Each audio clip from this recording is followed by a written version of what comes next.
And how does MSI make use of this part? They mainly adjust the layout of hardware, including the motherboard, thermals, and battery. We got a regular gaming laptop for comparison. We aligned the location of battery, and you can see Titan GT77 has a much bigger motherboard, and fans and heat pipes in higher position. Extra internal space is fully utilized. This design allows it to have 4 RAM slots and reserve for M.2 SSD. It's even compatible with PCIe 5.0 that's coming soon. Well prepared for the future.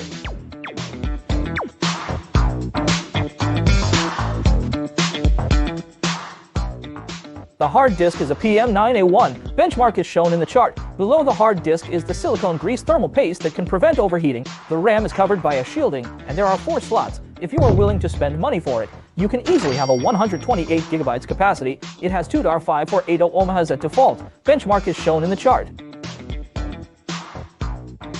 We found that due to the IMC of CPU, the 2 RAMs are limited at DAR 5400 ohms. It performs well in latency, but bandwidth will be lower than that at 4800 MHz. Intel's data of the 12th Gen core has detailed charts that explain the RAM. When the dual slot is fully in use, the max clock speed can reach 4800 MHz. Once it's switched to 4 slot, even if only 2 are used, the max clock speed is limited at 4000 MHz. If all 4 are used, the max clock speed will be only 3600 MHz. So it's not a defect of MSI's design, but a problem arisen by CPU's compatibility, as it's the first laptop applying DDR5, and multi-slot requires a lot of IMC. It's reasonable for MSI to put limit on the clock speed.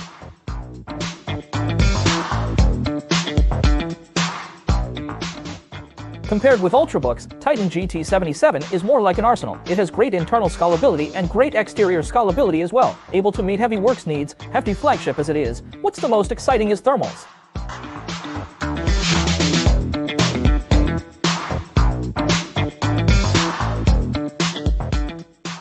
It has a thermal module with 7 heat pipes and 4 fans, and 2 fans on left and right are both for air out, so it has 6 exhaust vents in total. Compared with the last gen, the design has changed a lot, perhaps for a thinner chassis. Let's take a look at its cooling. Room temperature, 26°C.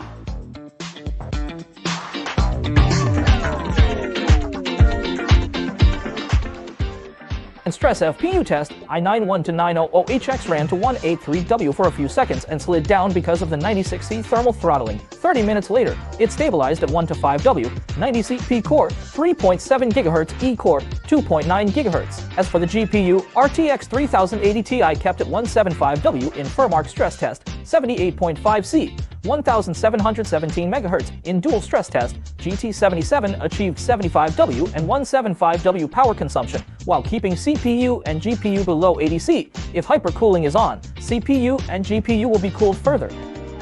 Isn't it a little conservative to restrict CPU at 75W? When I was about to tap F2 to access BIOS, I took a look at the dynamometer on the patchboard and I understood why it is. At that moment, the battery wasn't at work, but the 330W adapter already ran to 315W plus power loss. The adapter was full loaded. The thermoprobe also indicated the same. The exterior temperature of the adapter was up to 55°C, a little high. Electric power can't come out of nowhere, even it's unlocked. You could only get more power with the help of battery, so 75W and 175W is the limit for one single adapter. Unlocking is just for fun. It doesn't mean much for normal use.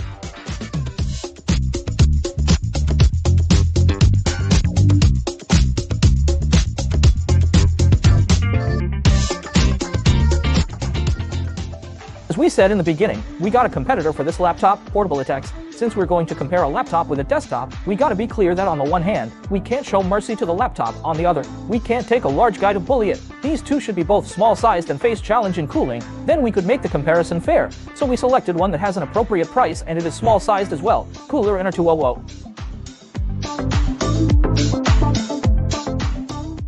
Its size and thermal limit are reasonable among ITX, so it's easier to be assembled and adjusted. CPU, i9-12900K, the same level as GT77. Motherboard, Z690i Unify. MSI flagship GPU, RTX 3080 Ti, but no mobile. Hard disk, PM901 as well. RAM, dual channel consists of two 16 grams Kingston DAR 56000. XPM is disabled by default, equivalent to running at 4800 MHz.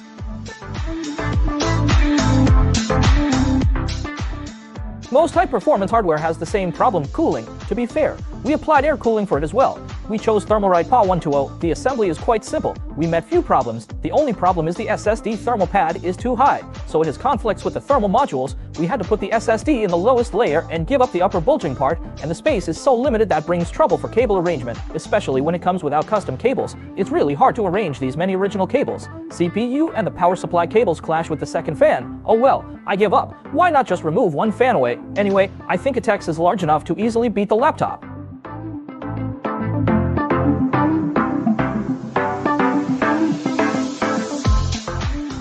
So next, plug in and turn it on. See, it's easy to wait a sec, I forgot something. Oh, right, the laptop has keyboard, touchpad, display, and audio system, while it only has a main unit, so we gotta prepare peripherals for it to starting a comparison. I borrowed many peripherals from my colleagues, including a portable display, to run the desktop.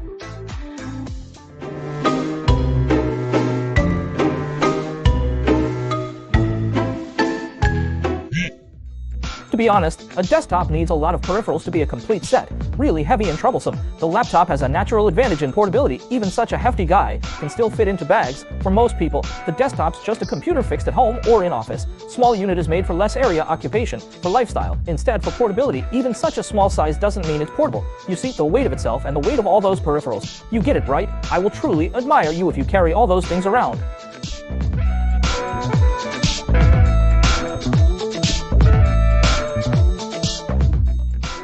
Besides, for those who know less about PCs, laptops are easier to use, saving a lot of times. If you want a desktop, you gotta get a PC store to assemble and arrange cables at home and get all kinds of bugs that make it out of work, relatively speaking. I think laptops have lower barriers for newbies for it saves your troubles. Okay, it's all about the portability. Where does the advantage of desktops lie? Definitely performance. So let's take a look at their tested performance. In those tests requiring high GPU performance, even the poorly optimized 2077 can almost reach 60 FPS at 4000. 3 games that are better optimized, like Shadow of the Tomb Raider, can even run a competitive level FPS at 4000. I believe the results are not surprising, because laptops and desktops are meant to have gaps in GPU performance. On the one hand, desktops do have excellent thermals, with a GPU radiator thicker than the whole laptop. In addition to redundant air vents, it can handle chips and RAM with higher consumption. On the other hand, the desktop has higher power supply and consumption, whereas the laptop only have a small adapter, and it has only 330W for both CPU and GPU. After so many years development, DIY PCs already have high power AFX able to provide 750W power, even though it's as small as palm.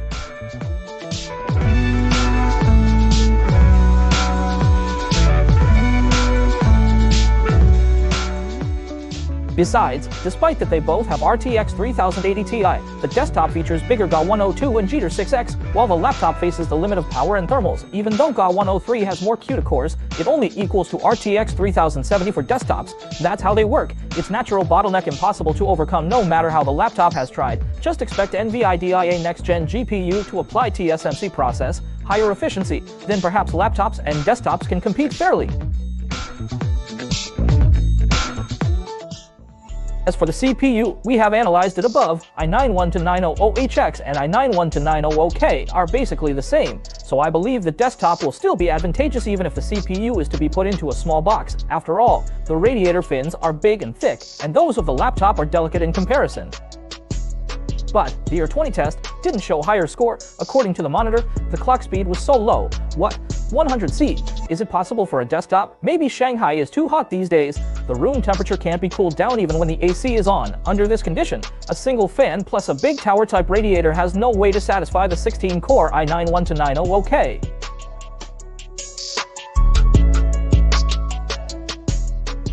But don't forget, this CPU has a very high clock speed in desktops. We tried to meet the laptop standard and adjust the clock speed to P-core 4.4 GHz in all-core, E-core 3.3 GHz in all-core to simulate the laptop's i9-12900HX. Then the result is much better. 1.15 volt, P-core 4.4 GHz in R20, about 170W power consumption. When we lowered the voltage a bit, it ran at around 160W. The power consumption and performance are close to i9-12900HX.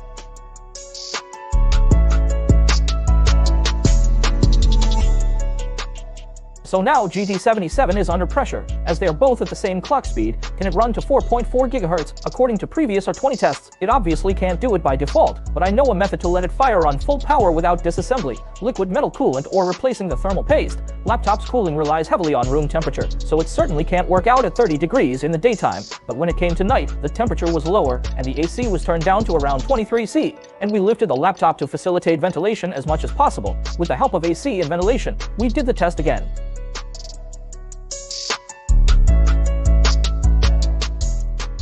As expected, in the new loop test, it didn't hit thermal throttling and managed to complete the test. I think the score is acceptable. After all, the laptop wasn't modified, we just lowered the room temperature. It seems that improving laptop's cooling needs additional expenditure on AC.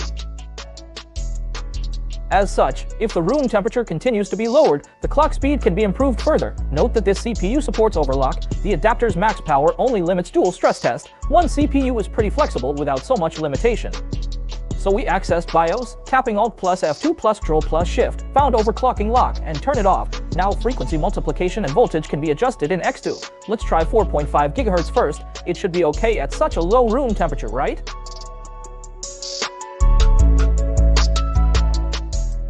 What? Exceeds 100 within a sec? Kinda trouble. Then I looked at the voltage. It should be able to be readjusted. We chose to lower voltage and room temperature and managed to keep all core running at 4.7 GHz in R20. It ran throughout very quickly, and the final score it got is 9,337 points. Must be the limit for the laptop after being optimized in voltage. Titan GT77 did run throughout at around 150W, completing the original 157W target set for H55.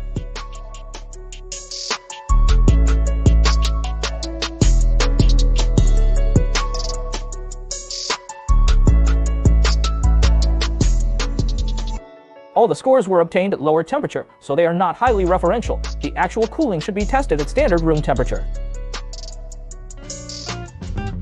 Okay, now let's summarize. I believe you can tell that this match isn't fair from the start. Mobile products aim at high integration density, certainly not as good value for money as a DIY PC. Besides, as laptops have a really long history, chip manufacturers must have had a strong grip on the power consumption and thermal, so they launched different chips to fit various products, kinda have put an upper limit for the laptop performance. Eventually, there's less room for DIY and the player group becomes minority.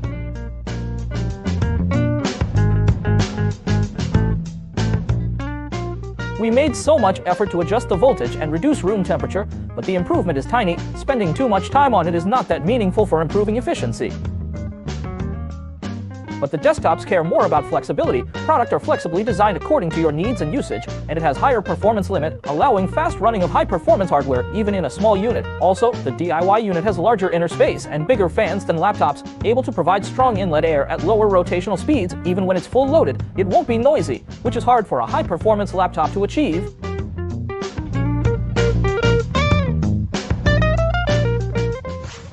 Okay, after all those parts, you must have some understanding about GT77. As usual, we list 3 pros and 3 cons for you. We won't explain in detail considering it's already a long video.